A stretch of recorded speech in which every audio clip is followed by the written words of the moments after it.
points between the two. So a Nabi is a prophet who receives divine revelation or wahy from Allah subhanahu wa ta'ala. But he does not necessarily receive a scripture or a law, sharia. He doesn't receive a new scripture or a sharia, right? A law. Instead, this Nabi, he continues the teaching of a previous messenger. Okay? Every Rasul is a Nabi, but every Nabi is not a Rasul.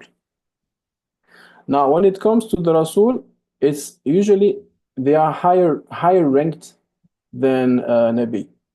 Rasul is a higher in rank because they are specifically chosen to deliver a new divine messenger, and often with a new scripture or a new sharia or a new set of laws.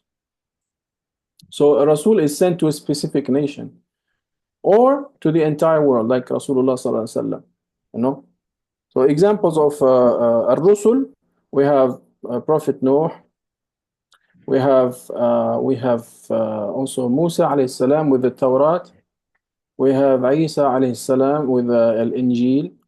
And we have Prophet Muhammad sallallahu alaihi wasallam with the Quran. These are all messengers. Okay.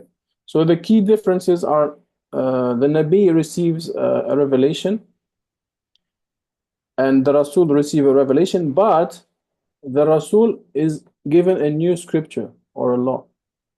And the Nabi continues the teachings from a previous prophets, whereas the Rasul, he brings new laws.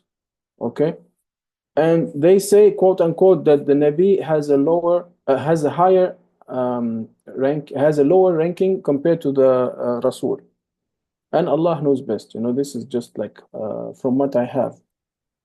I might be wrong, but this is based on my research, inshallah. Okay, so inshallah you get that. Okay, do you have any follow-up questions, my sister? Or maybe a comment on any verses?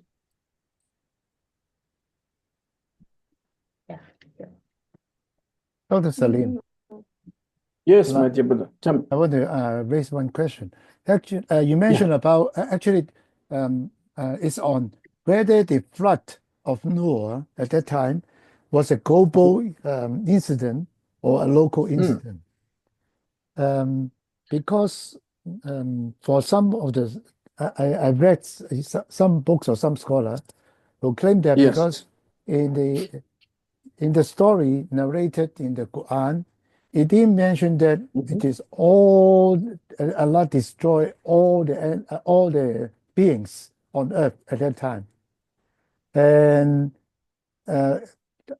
Noah was sent to his people. Means that he is preaching to a tribe or to a location, right?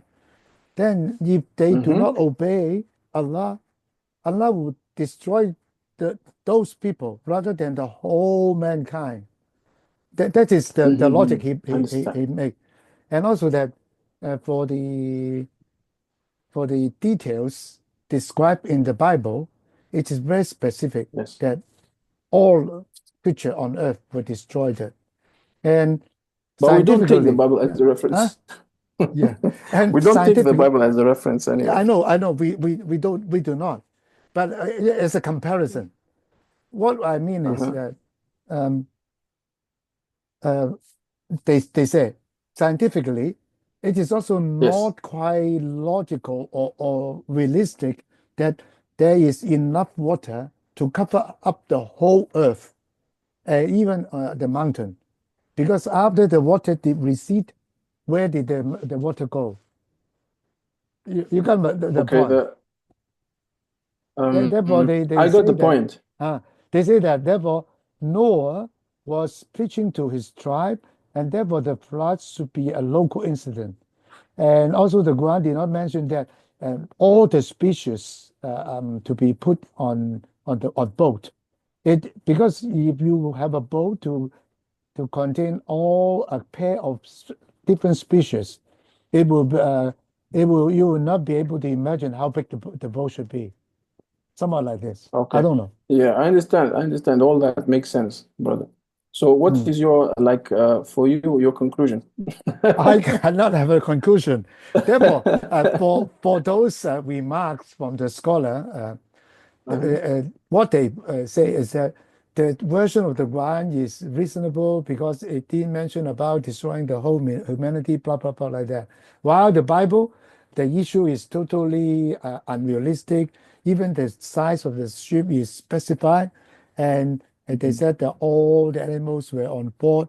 And just that, it will take how long and how many years for all the creatures to put on board, something like that, right?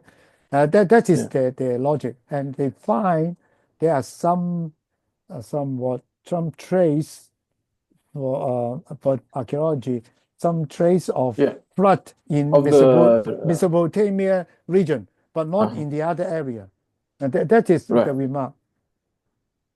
Yeah, yeah. Allahu Alam. But No, it seems that you are right, brother, because we just have to look at this first verse of this chapter, yeah, and specifically we have the statement that indeed we sent Noah his to people. his people. قومه. He was not sent to the humanity like Prophet Muhammad sallallahu alaihi wasallam, to his people. So it's not a global reset, right? Mm, His people were the ones punished, not the entire humanity, mm, right? mm, So it seems that more of it's a regional incident rather than like a global, like we said, right? So mm. from the verses of the Quran, it seems that that's what we are saying. It's correct. Your assumption is correct. And inshallah, if we have more information, since we are going to explore further this chapter, we will add to that. But yes, from what we have right now is that it seems that it's not the entire humanity that was wiped out, but only his people. But just in the That makes beginning, sense. you mentioned, It sorry, is not for, sorry for interrupting, but That's okay. no, but Yep. there is a question. If it is not for the whole humanity, then why Nuh alayhi salam will call Adam second Adam?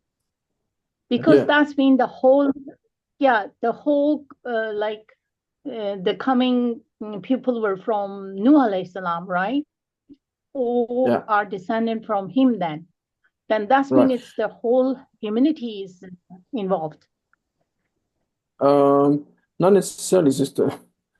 So first of all, the it's not by the fact that not all of them were wiped out, even regionally, he cannot be Adam because still there were survivors with him, right? So it's not like just him and his children. There was also people who were in the ship with him. So it's not like Adam because Adam is only him and Hawa. You know what I mean?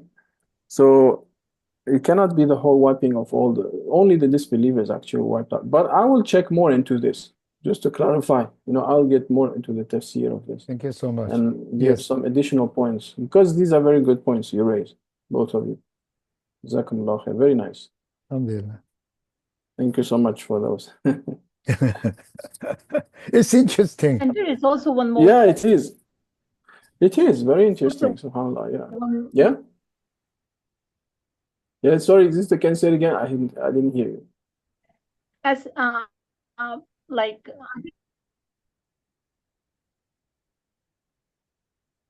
I think your microphone is not very operational. Mhm. But it's okay. You want to? Oh, Sister Fazana left. Oh, you're back. Maybe just to check if you can write a message and I'll read it for you if you cannot use your mic. something wrong.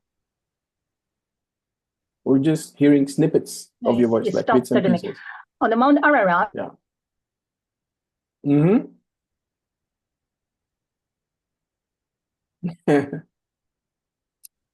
Is it okay? Can Can't you hear anyone you.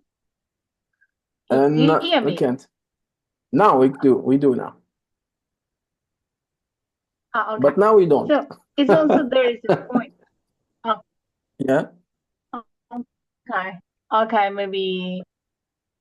So Go ahead. Go the ahead. ship was Finish your like landed on the Mount Ararat. Uh-huh. Yeah, it's for the Mount Ararat, right? And it is like about 5,000 feet above the land, which is not possible to reach. Mhm. So at that time, that's mean, as Brother Yusuf mentioned, that the water was up to that level. That means the whole world is involved, according to these points. Scientifically, yes. I don't know, to be honest. There's more variables that we have taken into consideration because Mount Ararat is not the highest, mount in the world, right? And there are some islands and maybe places also where that flood probably did not reach out. So yeah, we shouldn't have to get into the scientific because we are not scientists. Unless Homework I about want to dig into this a bit more, shall I? I'll check more what Yeah. people talked about. It's super interesting. I mean, there's a lot of documentaries on it, and even there are some disagreements on like the actual location of the ark, the Safina. Some people say it's in Turkey, some people say it's here, some people say it's there. Like, there's different locations, I guess. At least two I'm aware of. Yeah. So inshallah, we get more information about this very interesting event or incident. Yeah.